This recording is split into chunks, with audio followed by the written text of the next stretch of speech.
hope.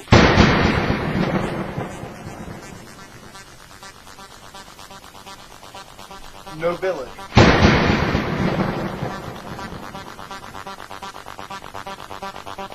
Courage. Generosity. Mercy. Justice. Faith. These are the knightly virtues. The knight-errant walks a dangerous path in this world, sworn to uphold the virtues, sworn to protect the innocent, sworn to bring justice, peace, and truth to the world, sworn to stand against evil wherever it may be, especially in the depth of their own heart. The knight lacks complacency. Ever forward they walk, ever stronger they do. In darkness, you walk through the labyrinth, and yet there is light. Draw forth the sword from your soul.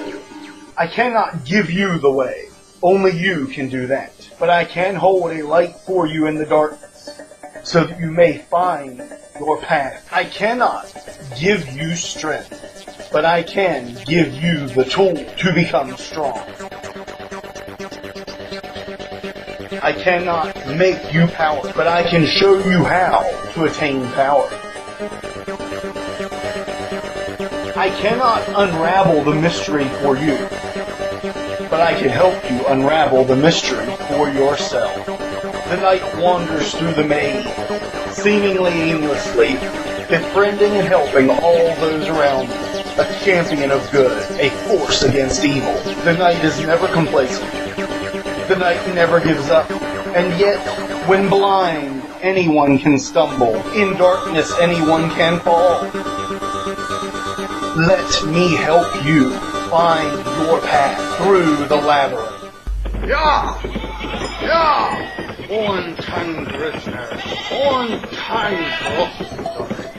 Riding a chariot pulled by two godly goats.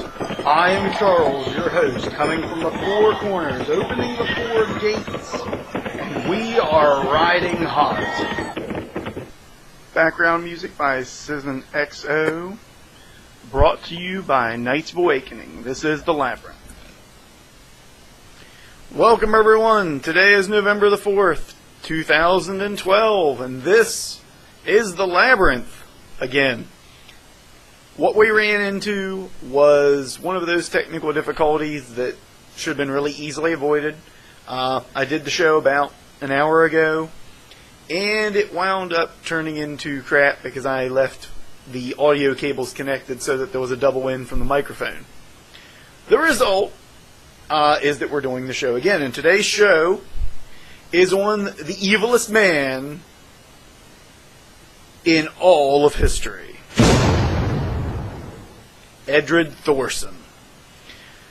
Who is Edred Thorrson? Well, first we should go back into the topic that concerns this topic, the root of this topic. The root of this topic is the nature of runic magic, runic mysticism, runic divination, everything rune-based is what this is about today. Everything conceivable concerning the runes is what we're looking at, because they're not really runes. We'll be getting into that a little bit later, so we'll start with the journey of how I came to these realizations. As I was studying runic mysticism, as I was studying runecraft and rune lore and all of the things, all of those things that have any importance to the concept of the runes and the Norse mythology, the Vikings, you know, all of those things that are interconnected to really just runes in general, I started realizing that information didn't really crop up before the 80s, and any information that cropped up was always referenced back to the 60s at the earliest. So I started wondering, you know, how did this come about that there's so much information but it only pulls in this one time and place, this one period in time? And the answer to that The truth of that is that it's Edred Thorrson. This guy is also known as Stephen Flowers, and before I go any further, the views expressed on this program and on the Knights of the Awakening are the views of the host. We have no more proof backing this up than you do, Mr. Thorson. We have nothing more available to us than what you have. But the difference is we're not claiming that we've researched and found this ancient hidden knowledge like some people. We're saying instead that we researched and found a specific lack of knowledge, which makes sense with the history of things. So to move on a little bit further with this, I was digging through books, and the author that kept coming up, the author that kept being brought into examination, the author who was referenced more times than any combination of other authors was Stephen Flowers, a.k.a. Edred Thorrson. Now, the first good reference I have from a bibliography on the Pagan Wiki here of Edred Thorrson is his first book being written in 1984 under the name Edred Thorrson, and it was a Futhark, a handbook of rune magic. Now, I guess the point that I'm going to be getting at, is that what this man has done is something very diabolical. He has given us this comfort feeling, this shield, this idea that our way goes back thousands upon thousands of years for generations. And the truth is that it goes back to 1984 with him writing a book on the runes and the magical use of them. Where did he get this knowledge from? Well, he pulled from some sources that are debatably not debatable. He pulled from the runic poems, which was good. He pulled, and they're called the runic poems now, before they were a Norse Alphabet poem, a Scandinavian poem, that really made use of the syllables and the strong sounds found within these letters. And I'm going to be calling these letters, I'm going to be calling them the Old Norse Alphabet from here on in. Or I'll be calling them Edred Thorsson's alphabet, or Edred Thorsson's runes, because the term runes, if you go back to before the 1980s, meant something different. It meant hidden things, secret knowledges. That's what a rune is. Okay? That is a real rune. That is a point of power. That is something you can make use of. What Thorson did, what Flowers did, God, I hate the name Thorson too. Where's this? This rends my soul that this man uses the name of Thor in this way. This tears into my very existence. That this man dare make use of the name of my God, my deity.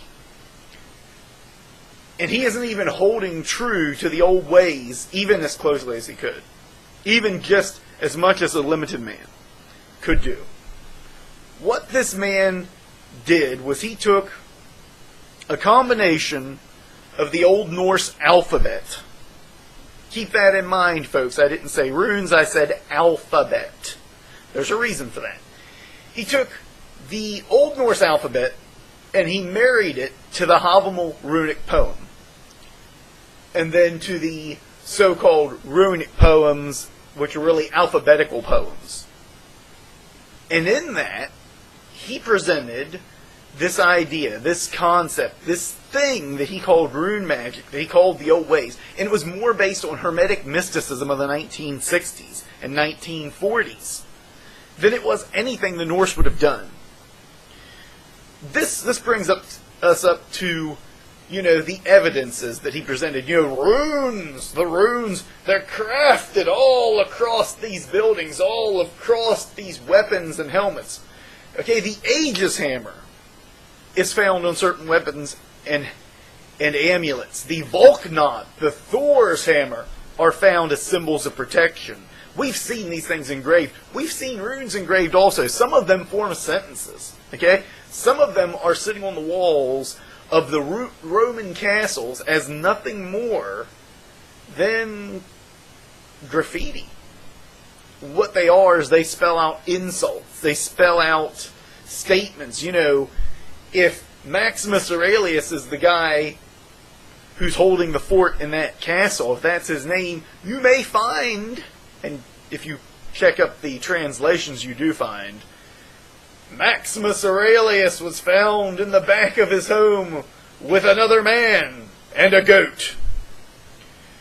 And that is a kind of curse. That means you hate that man so much you're gonna engrave into his wall. You're gonna engrave into his wall this statement of hatred. That's a way of honing energy. That's a way of honing focus and hatred. That is a curse. That's a Nordic curse. But it's not the lettering that gives it power. It's not these lines. These lines were used for writing. This would be no different than writing a curse in English, in Greek, in Spanish, in Latin. This was a language. It wasn't a mystical language. It was a language. It was used for writing. It was a system of recording a spoken word. And that's pretty much all it was. As I tore through book upon book, seeking for something before the 80s, and seeking for something that referenced anything before the 60s or 40s, I found a decided lacking of that. There were references to the Havamal, but they weren't complete. So I started looking into the Asatru websites. I started hopping to their forums. And you would not believe what I had found. Others had come across the journey I did, and for those who are actually practicing the Norse way, for those that are the experts, the go-to people on this, they too had found what I was finding. In fact, they found anyone who was using these symbols in this way that Thorrson was presenting to be a joke, and there's a good reason. Because we were duped. We were tricked. I say Edred Thorrson's the evilest man in all of history. But I say that because he did something to my people. He did something to those who believe the same things that I do. And in that, he perverted our belief system. He perverted our view of the world and of mysticism. And in doing that, he effectively removed from us the core, the secrets of the runes of Odin. So this show is really an introductory to the secrets of the runes, the real runes.